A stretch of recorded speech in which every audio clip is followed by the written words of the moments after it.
You ask Tiger to solve. This deals with linear equations with one unknown. The final result is y equals 15. Let's solve it step by step. Group all constants on the right side of the equation. Add 10 to both sides.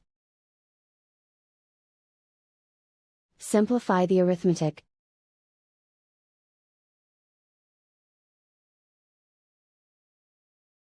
Isolate the y. Divide both sides by 2. Simplify the fraction. Find the greatest common factor of the numerator and denominator.